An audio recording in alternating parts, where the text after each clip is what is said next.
Sir आपका order. साक्षी तुम यहाँ क्या कर रही हो? और तुम्हारा सिंदूर कहाँ है? ना तुमने मंगलसूत्र पहना हुआ और ये कपड़े क्या पहने हुए तुमने? कौन है साक्षी? जानते हो तुम इसे?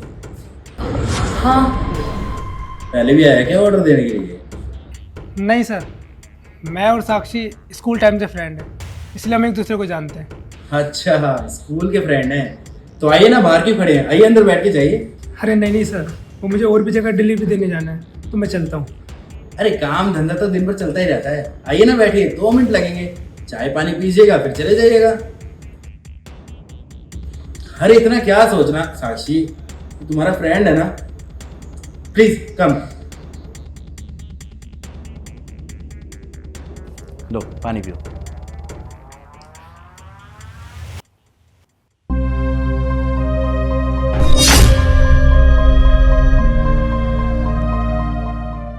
और बताओ भाई, कैसे हो? मैं बढ़िया भाई, आप कैसे हो? और आप साक्षी के हस्बैंड हो? अरे नहीं नहीं, ये तो मेरी गर्लफ्रेंड है। कितने टाइम से हो साथ में आप लोग? हमें 5-6 महीने, है ना साक्षी? सही है। वैसे शादी कब कर रहे हो? वैसे अभी शादी के बारे में तो कुछ सोचा नहीं है, पर हाँ अगर शादी करूंगा ना तो साक्षी से ही करूंगा। वैसे तुम मेरे को एक बात बताओ, जैसे कि तुमने मुझे बताया कि तुम दोनों स्कूल टाइम से फ्रेंड हो, क्लासमेट भी हो, तो तुम कुछ साक्षी के बारे में बताओ ना। ये तो मेरे को अपने बारे में कुछ बताते ही नहीं है। जहाँ तक मैं साक्षी को जानता हूँ, इसके सपने बहुत बड़े बड़े हैं, और जो इसके सपने पूरे कर देना वो उसी के साथ रहेगी, और जो इसके सपने पूरे नहीं कर सकता उसे ये छोड़ देती है। क्या मतलब?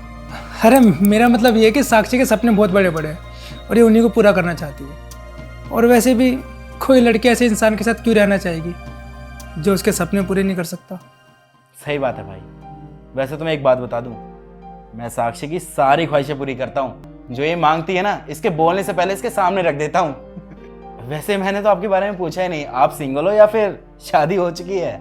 अभी तो मुझे खुद समझ नहीं आ रहा कि मैं सिंगल हूँ या मैरिड। क्या मतलब? जिस लड़की से मेरी शादी हुई थी वो लड़की मुझे छोड़ के चली गई। एक डिलीवरी बॉय के साथ कोई लड़की क्यों ही रहना चाहेगी? उसके सपने भी बहुत बड़े बड़े थे, जो उसके सपने पूरे कर सकता था वो उसे मिल गया, इसलिए वो मेरे को छोड़ के चले गई। वैसे भाई बहुत बुरा हुआ आपके साथ। साक्षी, कभी तुम तो नहीं करोगी ना मेरे साथ ऐसा? नहीं नहीं धर्मेंद्र, ये तुम कैसी बातें कर रहे हो? अरे मुझे तुम पे पूरा भरोसा है। वैसे भाई एक बात बताऊं, जिस लड़की ने तुम्हें छोड़ा होगा ना, वो बहुत ही बदनसीब होगी जो तुम्हारे प्यार को नहीं समझ पाई। कोई नहीं भाई, ऊपर वाला सब देखता है। अरे साक्षी, मेरा एक इम्पोर्टेंट कॉल आ रहा है, आप दोनों बात कीजिए ना, हैं? मैं भी आया, ठीक है? एंजॉय। हेलो, हाँ भाई। प्लीज संदीप, मुझे माफ कर दो। माफ़ कर दूँ? 6 महीने से तुम मुझे धोखा दे रही हो। वो तो डिलीवरी करने में यहाँ आ गया, वरना तुम्हारी सच्चाई तो मेरे सामने कभी आती ही नहीं। मुझे धोखा दे रही हो और कह रही हो मैं तुम्हें माफ़ कर दूँ। संदीप, मैं वादा करती हूँ, मैं सच में उसे छोड़ दूंगी। छोड़ दोगे? और उसे छोड़ के किसके पास जाओगे? क्या मतलब? मतलब ये कि आज यानी अभी से ना मैंने तुम्हें छोड़ दिया और मेरे पास आने की ज़रूरत नहीं है। और हाँ, मुझे रोकने की कोशिश मत करना इससे पहले कि मैं उसे कुछ बता दूँ। वैसे भी जो तुम्हें चाहिए था वो तुम्हें सब मिल तो गया। अमीर इंसान, बड़ा घर, तुम्हारी सारी की सारी ख्वाहिशें पूरी करने वाला तुम्हें मिल गया। प्लीज प्लीज संदीप, मेरी आखिरी गलती समझ के मुझे माफ कर दो ना प्लीज। बस यार, और नहीं। और हाँ, एक बात कहना चाहूँगा, जैसे तुमने मुझको धोखा दिया ना, वैसे ही उसको धोखा मत देना अगर तुम्हें उससे अमीर कोई इंसान मिल जाए तो। क्योंकि जो भी मैंने देखा ना, उससे यही पता चलता है कि वो तुमसे बहुत ज़्यादा प्यार करता है। चलता हूँ मैं, आइंदा से मुझे अपना चेहरा दिखाने की ज़रूरत नहीं।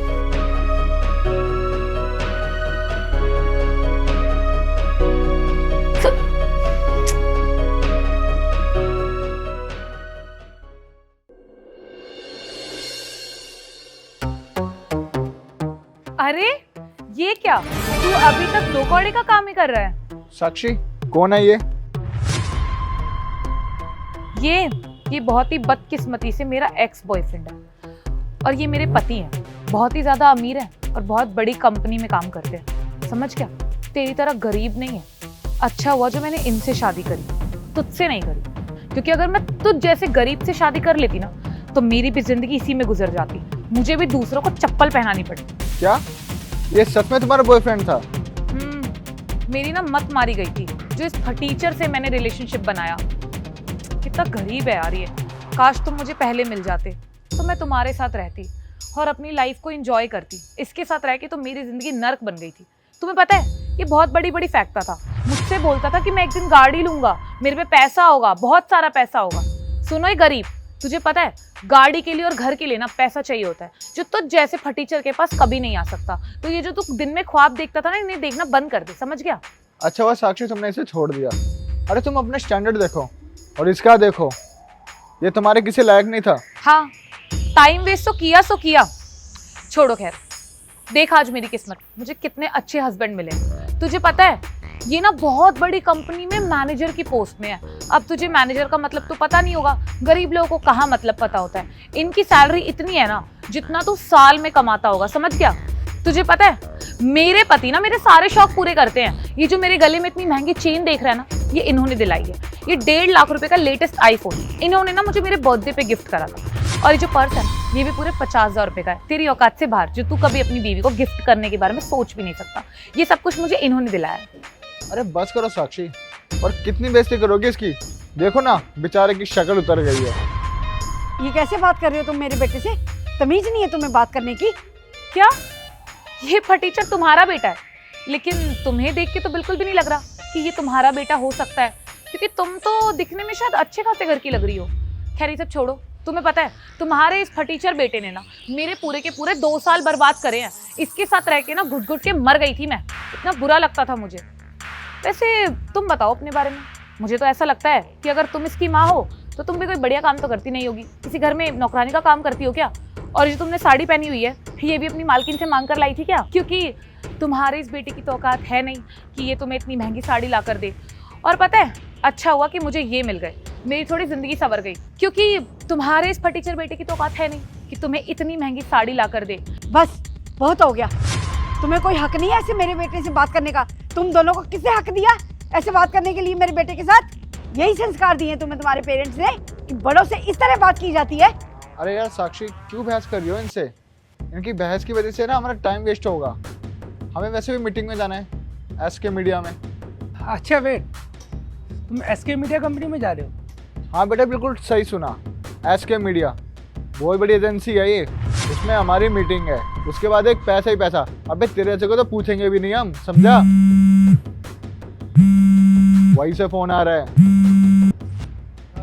हेलो देखिए हमारी कंपनी जो आपके साथ डील कर रही थी वो हम कैंसिल कर रहे हैं। कैंसिल कर रहे हो? पर सर क्यों, ऐसे क्यों कर रहे हैं आप? ये सब हमें नहीं पता, बस हमारे बॉस ने ऑर्डर दिया है।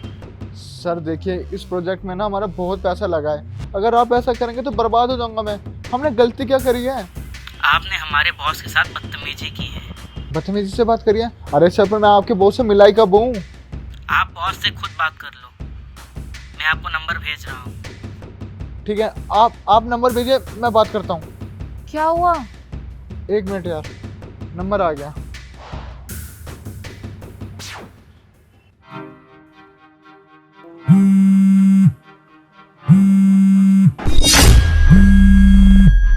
क्या हुआ, शौक लगा? मैं ये एसके मीडिया कंपनी का मालिक हूँ और हाँ ये मीटिंग मैंने कैंसिल करवाई है। Sir I am sorry sir हमसे बहुत बड़ी गलती हो गई सर। हमें नहीं पता था कि आप इतनी बड़ी एजेंसी के मालिक हैं। आगे से कोई गलती नहीं होगी मैडम, हमें माफ़ कर दीजिए madam. I am sorry Sandeep, मुझे बिल्कुल भी नहीं पता था कि तुमने इतनी कामयाबी हासिल करनी है अपनी जिंदगी में। अरे वाह, तुम तो बड़े दल बदलू हो, गिरगिट की तरह रंग बदल लिया 1 मिनट में। जैसे ही तुम्हें ये पता चला कि मेरा बेटा इतनी बड़ी कंपनी का मालिक है, तुम्हारे तो रंग ही बदल गए। अच्छा हुआ तुम मेरी लाइफ से चली गई थी, क्योंकि जब तक तुम मेरी लाइफ में थी ना तब तक कभी चिकचिकबाजी, कभी ये कभी वो, हमेशा लड़ाई करती रहती थी। तुम्हारे चक्कर में ना मैं कभी अपने फ्यूचर पे ध्यान ही नहीं दे पाया। पर हाँ तुम्हारे जाने के बाद ना मैं अपने काम पे ध्यान भी दे पाया और आज इस मुकाम पे भी पहुंच पाया। तुम जैसी लड़की ना किसी की सगी नहीं हो सकती। और हाँ आज है ना मैं बहुत ज़्यादा खुश हूँ कि तुम मुझे छोड़ के गई थी, क्योंकि अगर तुम नहीं जाती ना तो शायद आज मैं इस मुकाम पे नहीं होता। आज भी ना मैं तुम्हारी चिक चिक बातें सुन रहा होता। मुझे पता है मैंने बहुत बड़ी गलती कर दी है, बट सच में आगे से मैं ऐसी गलती कभी नहीं करूंगी। लेकिन तुम्हें नहीं पता कि ये डील मेरे और मेरे हस्बैंड के लिए कितनी ज्यादा इंपॉर्टेंट है। अगर ये डील नहीं हुई तो हमारा बहुत नुकसान हो जाएगा। देखिए ना सर, हमारे इस प्रोजेक्ट में बहुत पैसा लगा है, हमने अपना घर बार सब बेच के ना इस प्रोजेक्ट में पैसा लगा दिया। अगर आप ऐसे मना कर देंगे ना सर, हम रोड पे आ जाएंगे। प्लीज हमें एक मौका दे दीजिए। देखो मैं ना तुम लोगों जैसा नहीं हूँ, मुझे पता है कि अगर मैंने ये डील कैंसिल की ना तो तुम लोग रोड पे आ जाओगे, इसलिए ना ये डील मैं कैंसिल नहीं करूँगा। पता है क्यों? क्योंकि मेरी माँ ने ना मुझे अच्छे संस्कार दिए हैं। मेरी माँ ने सिखाया कि कभी किसी के साथ गलत मत करना, इसलिए फर्स्ट एंड लास्ट बार तुमसे ये डील कर रहा हूँ। उसके बाद तुम्हारी कंपनी से मैं कोई भी डील नहीं करूँगा, समझ गए? चलो माँ, गाड़ी में बैठो।